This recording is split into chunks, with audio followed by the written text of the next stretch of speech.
নমস্কার বন্ধুরা, আমার চ্যানেলে সবাইকে অনেক অনেক স্বাগত জানাচ্ছি বেশ কয়েক মাস পর। তো আশা করছি সকলেই খুব ভালো আছেন আর সবাইকে জানাই আরও একবার হ্যাপি নিউ ইয়ার। তো নিউ ইয়ারের সাথে সাথেই শীতের আমেজটা আরও খানিকটা বেড়েই গেছে।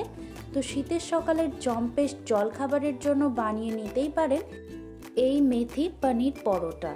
তো এই মেথি পনির পরোটা বানানোর জন্য আমি এখানে একটা মশলার পেস্ট বানিয়ে নেব। তার জন্য একটা বোলের মধ্যে নিয়ে নিচ্ছি 2টো কাঁচা লঙ্কা, 2 কোয়া মতো রসুন আর 1/4 ইঞ্চের মতো একটা আদার টুকরো দিয়ে খুব ভালো করে পেস্ট করে নেব। তারপর আমি এখানে পরোটাটা বানানোর জন্য 100 গ্রাম মতো পনির নিয়েছি। তো পনিরটাকে এবার আমি খুব ভালো করে গ্রেট করে নেব। তো পনিরটা গ্রেট করা হয়ে গেছে। এখন আমি এর মধ্যে একে একে মিশিয়ে দেব 1/2 টিস্পুন মতো ড্রাই কসুরি মেথি, যেটাকে আমি একটু ক্রাশ করে মিশিয়ে দিচ্ছি। এছাড়াও এর মধ্যে এবার দিয়ে দেব 1/4 টিস্পুন জোয়ান, 1/2 চা চামচ দিয়ে দেব হলুদ গুঁড়ো, 1/2 চা চামচ চিনি আর দিয়ে দেব সবশেষে 1/2 চা চামচ নুন দিয়ে সব কিছুকে একবার খুব ভালো করে মিশিয়ে নেব। তো বেশ কয়েক মাস পর ভিডিও আপলোড করছি, সেই কারণে হয়তো আপনারা অনেকেই ভিডিওটা না দেখে স্কিপ করে চলে যাবেন। তো অনুরোধ করছি প্লিজ ভিডিওটাকে স্কিপ না করে সম্পূর্ণ দেখার জন্য। তো এদিকে মিশ্রণটা খুব ভালো করে মেশানো হয়ে গেছে। এখন আমি ওর মধ্যে বেটে রাখা মশলাটা দিয়েও খুব ভালো করে মিশিয়ে নেব। তারপর আমি এদিকে ফ্রাইং প্যানটা বসিয়ে দিয়েছি। ওই ফ্রাইং প্যানের মধ্যেই দিয়ে দেব 1 টিস্পুনের মতো সাদা তেল। তো সাদা তেলটা একটু গরম হলে ওর মধ্যে মেথি ফোড়নের জন্য দিয়ে দেব। তো মেথিটা মুখে পড়লে ভালো লাগবে না, সেই কারণেই আমি আবার মেথিটাকে তুলে নিচ্ছি, শুধুমাত্র স্মেলটাকে অ্যাবসর্ব করে নিয়ে। তো এবার ওই মেথি ফ্লেভার তেলের মধ্যেই আমি পনিরের মিশ্রণটাকে দিয়ে দিচ্ছি। তো পনিরটাকে লো ফ্লেমে আমরা একটু ভেজে নেব, যাতে করে কাঁচা ভাবটা চলে যায়। তো দেখতেই পাচ্ছেন পনিরটাকে আমি খুব ভালো করে ভেজে নিচ্ছি। আর ভাজা হয়ে গেলে নামিয়ে নিয়ে আমি ঠান্ডা করে নেব এটাকে। তো কালারটাও চেঞ্জ হয়ে গেছে দেখতেই পাচ্ছেন। তো পুরটা রেডি হয়ে গেছে। এদিকে আমি ময়দাটাকে মেখে নেব। তার জন্য একটা বোলের মধ্যে 2 কাপ অল পারপাস ফ্লোর নিয়ে নিচ্ছি।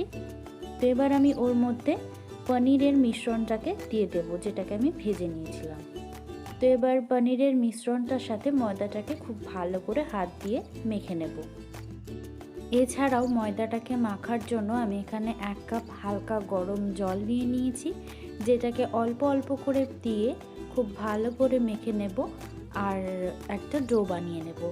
জলটাকে কিন্তু একেবারে দিয়ে দেবেন না, তাহলে কিন্তু ময়দাটা নরম হয়ে যেতে পারে। তো দেখতেই পাচ্ছেন এখানে ময়দাটা মাখা হয়ে গেছে আর ডোটাও একদম রেডি হয়ে গেছে। তো ডোটা বানানোর জন্য সম্পূর্ণ জলটা কিন্তু লাগেনি, এখনও পর্যন্ত এতটা জল রয়ে গেছে।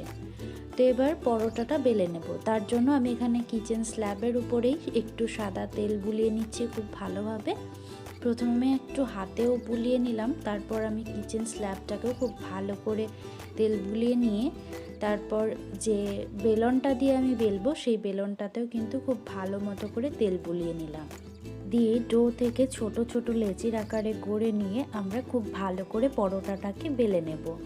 তো এতক্ষণ পর্যন্ত যারা এখনও ভিডিওটাকে দেখছেন তাদেরকে অসংখ্য ধন্যবাদ। তারা আশা করছি শেষ পর্যন্ত দেখবেন। তো এবার পরোটাটাকে বেলে নেব। তার জন্য ফ্রাইং প্যানের মধ্যে সামান্য একটু তেলটা ছড়িয়ে নিচ্ছি, দিয়ে পরোটাটাকে বেলে নেব। এপিট ওপিট উল্টে হালকা আঁচে আমি পরোটাটাকে লাল লাল হওয়া পর্যন্ত ভেজে নেব। আজকের রেসিপিটা কেমন লাগলো অবশ্যই কিন্তু কমেন্টের মাধ্যমে জানাবেন। আর যদি ভালো লেগে থাকে অবশ্যই ভিডিওটাকে লাইক করে দেবেন আর পরিবারের সকলের সাথে শেয়ার করে দেবেন। তো আরও এরকম নতুন নতুন রেসিপি পাওয়ার জন্য আমার চ্যানেলটাকে কিন্তু সাবস্ক্রাইব করে রাখতে পারেন। তো নেক্সট দিন আমি পরোটার সাথে খাওয়ার জন্য আরও একটা সুন্দর রেসিপি নিয়ে আসব। তো stay connected with my channel. Thanks for watching সবাইকে এতক্ষণ সাথে থাকার জন্য।